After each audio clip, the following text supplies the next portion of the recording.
Okay, welcome to these another one of these videos about starting the trucking company and which truck to buy and all that good stuff. This time I wanted to talk to you about perspective and the two different sides of the world that I know, the United States and the United Kingdom.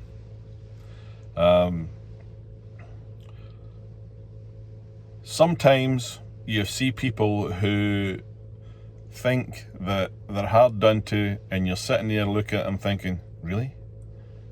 You are living here? You've got this going for you, that going for you, and your starting point is way further up the ladder than I've ever had, and you're bitching and moaning about that? I saw a TV thing that was advertised. I don't watch the crap on it, but it was a thing, rich kids on a skint holiday, and they swap into families, these spoilt rotten kids, and you know, I never watched it, don't know what it's about, but it made me think about this, and it's been going through my head a little bit as well. But it's, so for me, I think trucking in America is the easiest thing on the planet for me to do. Easy. If I can't make money doing that this time, you know, commit myself to it and do it. That's all I need to do, because it'll work. It should work. I might regret making this video if I lose my tail on this, but I'll tell you why I think that. So, you want to start a company in the United States and you want to start one in the UK. Okay? Before, all I did to get my operator's license or operating authority, and my son can do this now, but just for convenience, because I was working doing other things, picked up the phone call, this is the name of the company that I want, this is what I want to do, give me that information, there's my debit card, and they take that payment from you. I can't remember how much it was, depending on what support you want from them, whether you want just to do it, whether your company's formed or whether you need them to form the company. But they formed the company for me. I gave them the name, they checked it out while I was on the phone, they formed the company, they applied for my operating license, and it sits there for 21 days in Washington DC, and then automatically, if I don't know what the criteria is, but it's pretty easy to get one. I get one just easy. There's no maybe if you're, you know, been hauling, you know, cocaine up from Mexico, you know, you might not get one, but I think you have to be quite severe. So it sits here for 21 days. During that 21 days, you speak to your insurance broker, you get yourself a truck lined up. Don't bother getting an operating authority unless you've got a truck. Can't do it. That's just the way it is. Because your operating license or authority in the USA is inactive if you don't have insurance on it. You can't just get a license like you can at home here. You get a license and it's granted to you, and then you think, okay, I'll start trading now, and you go buy yourself a truck or a trailer or a bus, and then you think, I need to get insurance on those, and then you get insurance on them and away you go. Not so in the States. In the States, you have to have insurance for your operator's license to be active. If your insurance cancels, your operator's license is cancelled. I didn't know that at first, but I do now. And that, you know, you find these things out as you go. So during that 21 days, you've spoken to your insurance broker, and you say, oh, I've got a 2006 Peterbilt, okay. You can insure just the vehicle, you know, just to drive it around the street, but it's no good to haul a load until you put insurance filings in place with the DOT in Washington, the authority place. So you don't do that, your insurance broker does that, and then once you have got insurance in place, your 21 days elapse, and I've done this twice. The first time I didn't know that you had to have that in place. I thought you could just do it quickly, but so I had to wait 25 or 26 days until the filings are all taken care of. It takes about a week. But this time, I thought, don't want to deal with any of that nonsense. As soon as I put my filings in, I left it for a couple of days. I got the truck insured. I was driving it around anyway, so I got it insured and get the filings in place. And so as soon as the 21 days were up, bang, that's me on the road, legal, good to go. Anybody can do it. I don't know what the criminal record stuff is regarding that. I'm not in that league, but anybody can go and get their authority. It's what you have to do after that that is a little bit more complicated, as far as keeping your records and your driver's hours records, and your maintenance records, all that type of thing. You still got to do all that. So that's all you have to do there. Let me take you to the United Kingdom. I've done that with the buses, and I've looked into it recently, and I've known it's always a bit more difficult. So I would consider myself professionally competent to run a truck. I can drive it, I can fix it, I know the business. I know, I don't say this arrogantly, but I'm in my 50s now and I've been doing it for a long time, and so it's straightforward. I'm not just walking out of an office where I've been working on a computer, and it's all, new to me. So, however, I don't have to prove it to anybody. In the United Kingdom, let me tell you how it goes. If you want to start up a trucking company, it's a little bit more difficult with the trucks than it is with the buses.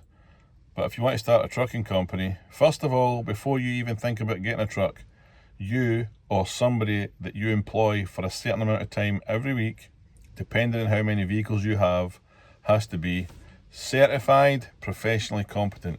So right now there are courses that are 4 times a year, I believe, they do these exams to decide if you pass it and become professionally competent. And you take a course, maybe 10, 12 days, and then you take the exam at the end of it. It's a multiple choice, and then there's an essay that you have to write at the end of it, I believe. It wasn't that way when I did it back in the day. So you do all that, you take your exam, and they say, yeah, okay, you're professionally competent, you can apply. The application process now, when I did it back in the day, it was an A4 thing that opened up, and you filled the front of it, use your details, who was going to be maintaining your vehicles, where they were going to be parking, who the transport manager was, and you copy one of your bank statements. That was it. Difficult now. There's form after form after form to fill in to get a license to operate a truck or a bus, and it's overkill. In my opinion, it's overkill. Yeah, the roads are tighter here, but the truck's only going as fast, and you can only drive for so. It's a lot of government involvement, I believe, that is probably unnecessary. A lot of people making a lot of money off the trucks and the coaches, and enforcing them, and it would be more sensible if they enforced them at the channel when they come off the boats, and just had a big enforcement thing right there.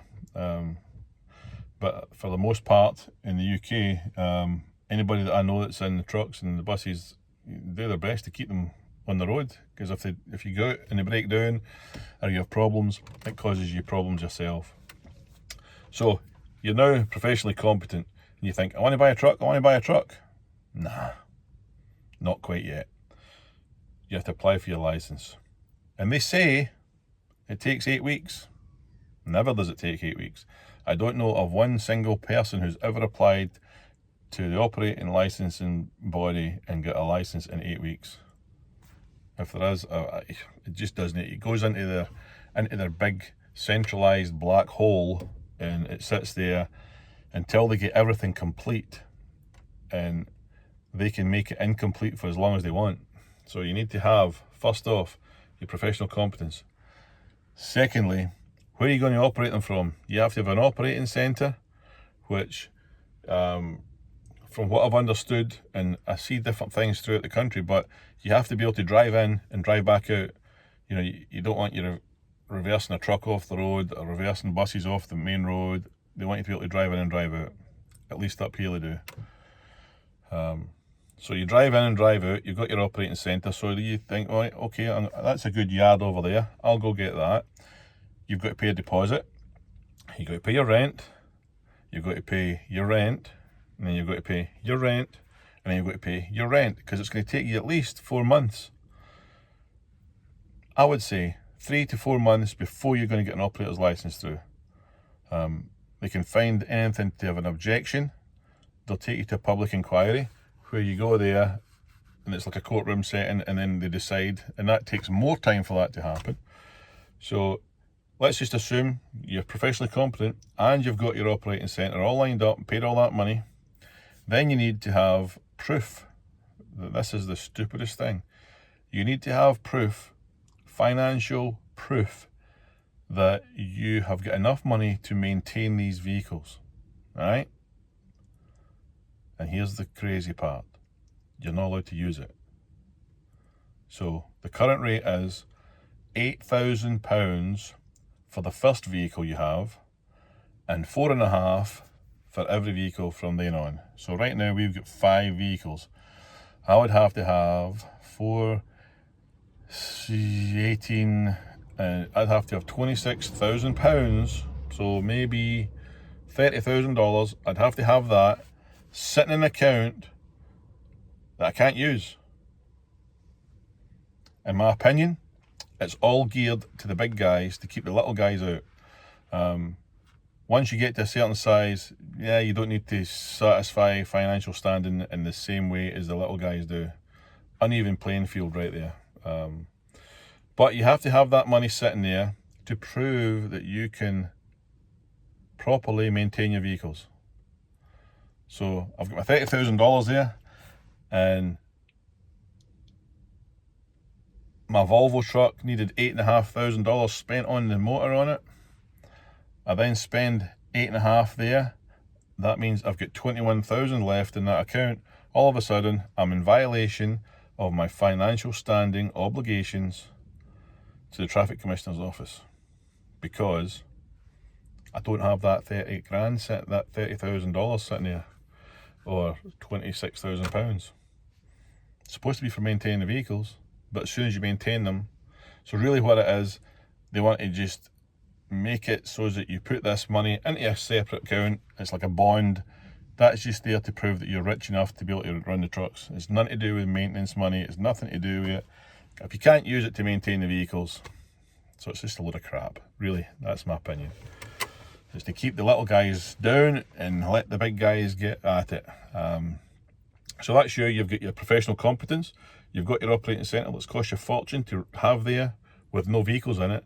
If you get refused your operator's licence, what are you going to do with the operating centre? Again, another way to keep people from doing it. Then you've got your financial standing, you've done that. Then you have to have maintenance facilities. Oh, sorry, wait a minute. That operating centre, you have to have enough space in there to park every single vehicle that you own. So if I was in the States and I had 20 trucks and trailers that incidentally never come home, I would have to have this great big yard to be able to park all my vehicles if they ever did come home, by chance, on the off chance, maybe. Then I have to have maintenance facilities. Don't know how it works with the trucks in the UK, never had it. I've had coaches and buses, and they tend to come home after they do their school work and that. But if you've got trucks, I've had 5 trucks here, and they're running to France, to Holland every week with fish or whatever they do, to Spain. Are they here? Are they in the yard? You know, your drivers can take their reset anywhere. I imagine if you're going to Spain and back, you might not get back in your weekly driving hours. Don't really know much about it, but you've got to keep a yard. You've got to have that, just in case. And then the factoring here is so much more difficult. I looked at factoring, and I've always thought maybe it's different now, but back in the day, they would give you a percentage and they'd keep a chunk and they would give you some of it, and then if these other people didn't pay, they would take that out, and it just would look like a mess. It looked like the slippery slope to the end, really, at the time. It's probably improved because they don't have overdraft facilities as much anymore. But for me, that's why I think trucking in the States is easy, because trucking here, difficult. There's some guys have commented on my channel here, and I've got a friend who used to be the manager of Close Asset in Scotland, the finance company, and he was the MD there, and he lives close by us here, and I still meet up with him every time I'm here. Haven't this time because of the COVID, but he has told me that people that he runs across now, and if you're in the game, you might get this, but he said that any startup business that has to rely on invoicing and then getting paid once the client gets the invoice, if you have to rely on that, you're dead in the water. You know, it's very difficult. You know, where, you know, if you've got a restaurant, you buy the food, you cook it, you get the money that day, you get it that day. If you get a shop, you buy the stock, it's your asset, and then you sell it and you make the profit. But if you provide a service and then you send it out and people have got 30 days to pay it, which inevitably gets stretched to 60, and then if there's an issue with the invoice or with anything, that's, you know, you're 3 months down the line. You have to run that vehicle for 3 months before you get money. I don't know if it's still that way, but he told me that if you have to rely on invoicing and getting paid, you're beat. You can't, you don't have the, it's just, you could be out 90 days and the company that you're working for that 90 days decides, nah, times are tough, we're shutting the doors, and then you're left there holding 90 days worth of fuel receipts, work that you've done for them, and they go, well, sorry, we're done, see ya. I like the factory in the States where I can send it in by 2 o'clock in the afternoon, the money's in my bank by 3. And it's a one-time transaction. So if I pick up load Idaho, Florida, get there, send it in, yeah, they might come back and say we need better copies of what you've emailed in, but that's the transaction complete as far as I'm concerned. There's the odd one that comes back, but I don't have to have a credit control department calling up every individual broker and saying, hey, you're at 60 days in this, why haven't you paid? And find out they're waiting for a lumper receipt or something like that. So for me, my perspective is that it's easy in the States. It's probably not, but I think it is horrifically difficult in the UK. My feeling is that might need to change, because there's a lot of people are just going to say, we can't make, we're done. We've got buses and coaches sitting that are devalued and we can't get rid of them, so here, take them back.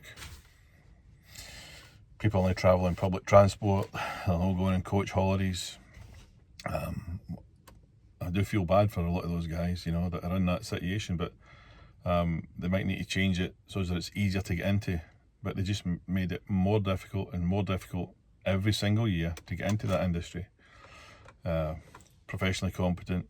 Oh, well, not done yet. You've got to have your maintenance facilities in your yard, or get somebody else to do it. So you've got to have a contract with somebody. How that would work in the States, I don't know, because, you know, when the truck's due its safety inspection, it might be in Florida, and so it becomes difficult. In the UK, you know, you just got it get done. When I was doing the buses, my inspections were every 4 weeks. You had to keep records for a year and a half. If you took a wheel off and to change a tyre, you would have to document that in your records. Then you'd have to have a torque log, like a sheet with entries in it. Oh, this vehicle wheel was taken off on this date. It was retorqued by this mechanic. It was torqued and put on by this mechanic with the mileage here. Then you run it for 50 kilometers, and then it come back and it was retorqued by this man this day. You know, just all those records have to be kept. Your driver's hours records have to be kept. I have a good friend who has got coaches in Stoke, and the inspectors come out and checked his records, and during the course of the day, he has got his workshop at the front, and round the back is where he parks the buses. Yep, great idea. His fuel pump, however, is at the front of the yard. It was used to be an old haulage yard. So the DOT, or the VOSA man they call him in the UK, comes in and says, "I'd like to see all your records for your vehicles." Now, they're all electronic, hardwired into the vehicle, and if you run them without a digicard, a little credit card size thing with a chip on it, if you run it with that, it comes up as the vehicle has been moved without a card in it. So during the course of the day, he's got a son, a mechanic, him, he's in the office and whatever. During the course of a month, say, or 2 months, when those vehicles are in the yard doing nothing during the day, or if they're sitting there, they might bring them round the front, fuel them up, take it back, bring it round, fuel it, take it back. There's never a card in them. So, but it's common sense when you've got men in the workshop that are not doing anything, or somebody in the office that doesn't go out driving can bring them round. Can you fuel up those buses for tomorrow? Bring them round, fuel them. The DOT man comes in and goes through his thing and says, "You have got X amount," it was a large number, "of unlogged vehicle movements." And he's very, very picky with his records, my friend is. He's really on point with it. One of the better operators in the country, I would say. And he had to provide a written explanation regarding every vehicle that had been moved in a 30-day period from the back of the yard to the front. Well, it might be 200 yards that way and 200 yards that way. But it pops up as it's been moved. So they had to get a workshop card to enter into these buses every time they move them around for fuel. Boom, boom. It's common sense gone out the window. So you've got to keep those records for when your vehicles were moved. And then you have public inquiries if things go wrong. You have inspectors coming out to check you. Your vehicles have to be DOT inspected or MOT inspected. And try to get an MOT some parts of the country, you know, it's terrific. I can go into any truck stop in the country and say, "Hey, we need a DOT inspection in that truck." They'll go around about it in an hour and that's it, done. They write the thing out, they put the sticker in the truck, that's it, end of. Anytime I could get 5 inspections done this afternoon if the trucks drove in at lunchtime today. And every vehicle in my fleet earlier. So in that respect, I find trucking in the States very easy. In the UK, just with the buses, it was very, very difficult, and the margins are always tight. And I just think if anybody who wants to buy a truck, you can do that, get it done. And certainly owning a fleet of trucks isn't for everybody, and also owning your own authority and doing that. But if you're anybody, I believe, can go buy a truck and lease on to anybody. That's my honest opinion.